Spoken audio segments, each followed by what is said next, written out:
Waalaikumsalam warahmatullahi wabarakatuh. Selamat siang Pak Sis. Selamat siang Bu Ratna. Sehat ya kabarnya? Alhamdulillah. Alhamdulillah. Baik Pak Sis. Pak Sis bilang kepada saya hari ini Pak Sis akan melakukan coaching dengan Pak Nanang ya Pak Sis? Betul. Betul. Nah, pada proses coaching kali ini Pak Sis akan saya observasi.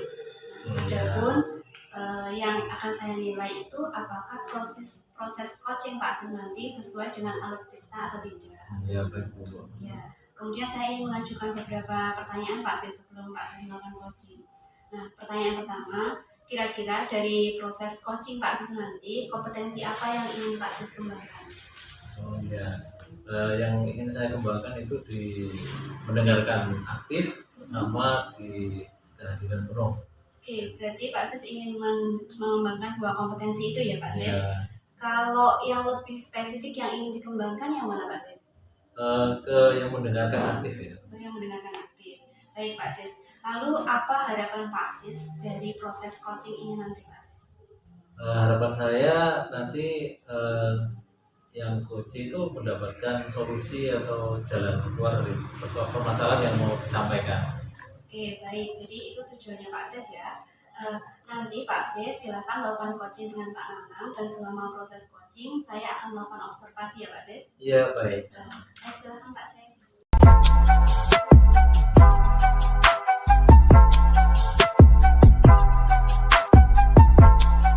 Assalamualaikum. Waalaikumsalam. Bu Ratna, Pak Sis, kabarnya baik. Alhamdulillah. Alhamdulillah. Pak Sis, saya mau merepoti panjenengan. Apakah ada waktu sekarang? Alhamdulillah ada Pak Nanang. Oke, baik Pak Nanang. Bagaimana kabarnya? Alhamdulillah bagus, baik-baik saja. Ini kira-kira longgar ya Pak Sis? Longgar Pak. Iya, alhamdulillah. Terima kasih sudah menyediakan waktu untuk saya Pak ya. Ini Pak, saya mau membicarakan hal-hal yang berkenaan dengan problematika saya. Ini Pak, saya akan mengikuti program guru penggerak dari pemerintah. Itu awalnya saya punya motivasi yang tinggi, ada dukungan dari istri, dari rekan-rekan sejawat. Ternyata dalam pelaksanaannya itu saya kocar-kacir bahasanya, berbenturan dengan kegiatan sehari-hari saya di dalam masyarakat. Begitu Pak.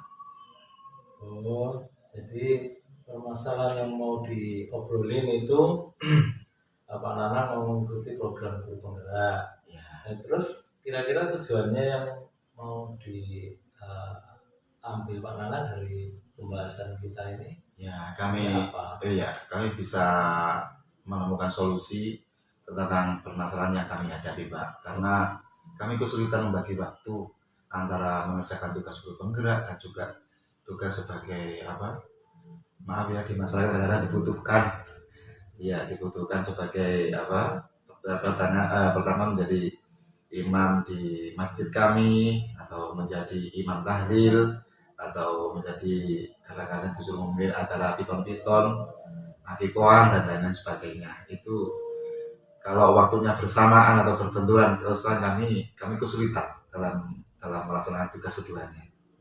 Iya. Iya Pak. Terus gambarannya tentang guru penggerak itu gimana Pak? Soal misalkan sampai mengganggu aktivitasnya Bapak itu gimana? Iya, kadang di dalam PGB itu kan ada target, ada due date itu kan yang harus kami kerjakan. Tertanggal sekian harus selesai, atau pemberitahuannya tentang rukol jam sekian. Nah, pada saat rukolnya kendala kami ketika rukol pada saat malam hari itu kadang ada tetangga kami itu meminta bantuan kepada kami untuk melaksanakan tugas yang sama. Terus dari Pak Nanang, gambaran dengan kegiatan yang sebegitu banyaknya itu punya prioritas. Ya, alhamdulillah. Punya prioritas yang kira-kira urutannya itu apa gitu. Iya. Terima kasih Pak. Di dalam kegiatan kami itu kami punya skala prioritas. Jadi kalau misalnya yang urgent misalnya ada 3 harian atau tetangga atau piton-piton, itu saya dahulukan. Misalnya kalau di guru-guru penggerakan, kalau misalnya SOS konsep menanggapi pertanyaan teman-teman itu kan bisa saja setelah itu saya urutkan dulu prioritasnya ya kepada tetangga dulu Pak, karena itu enggak setiap hari. Betul Pak Nanang. Terus kira-kira dari kegiatan yang begitu padatnya itu terus ada permasalahan yang muncul itu, Pak Nanang punya rencana apa gitu? Ke depannya itu Pak ya. Ya kami akan mengurutkan skala prioritas itu tadi. Kami ingin ini Pak, iya saya punya. Kami itu punya penyakit malas Pak. Yang kedua itu M2. Pertama malas, yang kedua itu menunda pekerjaan. Itu setelah kami meneliti pada diri saya itu ada menunda pekerjaan dan malas. Saya akan mencoba untuk melawan hal itu semuanya. Ya ternyata saya punya waktu golden. Waktu golden ini waktu emas bagi saya untuk bisa mengerjakan dengan cepat. Itu waktu-waktu ketika saya bangun tidur. Ternyata pikiran masih fresh. Nah, di waktu-waktu itulah saya tidak boleh diganggu siapapun. Jadi saya mengerjakan bisa dengan cepat sekali. Iya. Dari apa yang Pak Nanang rencanakan itu, komitmen atau apa yang mau untuk dilaksanakan, tanggung jawabnya itu yang dilaksanakan supaya permasalahan itu bisa selesai Pak. Betul, itu saya punya komitmen bahwa melaksanakan tugas guru penggerak dengan sebaik-baiknya. Ibarat kata kami sudah terlanjur nyemplung melisan teles nih bahasa orang Jawa gitu. Sudah nyemplung melisan yes, berenang sekalian. Iya, nggak usah ngecup nih kaki tok tapi berenang sekalian. Ya nggak masalah, itu saya jalan dengan sebaik-baiknya. Terus kami manfaatkan waktu sebaik-baiknya dan kami mencoba untuk tidak malas, tidak menunda pekerjaan. Ya, begitu. Terus mau dilaksanakan sejak kapan Pak? Ya, rencananya ini yang sudah baik. Ya insya Allah dalam minggu-minggu ke depan itu menurut analisa kami untuk kegiatan masyarakat tidak terlalu padat dan raya. Jadi ini bisa saya fokuskan untuk mengerjakan tugas dari guru gitu. Oh iya. Sudah baik Pak Nanang, sudah rencana yang Bapak sampaikan sudah cukup jelas, tinggal melakukan saja untuk permasalahan yang Bapak hadapi tadi, mudah-mudahan bisa berhasil. Terus mungkin nanti setelah Bapak laksanakan itu, mungkin nanti di kesempatan yang akan datang kita ngobrol-ngobrol lagi. Ya, terima kasih. Boleh Pak. Iya. Terima kasih Pak Nanang. Mungkin hari ini Bapak mau lanjut kegiatan lain apa? Iya, alhamdulillah itu juga mau ada jam jadi waktu ini Pak. Matur suwun atas waktunya Pak Sis. Terima kasih Pak Nanang. Ya Sis ya. Matur suwun. Assalamualaikum. Waalaikumsalam warahmatullahi wabarakatuh.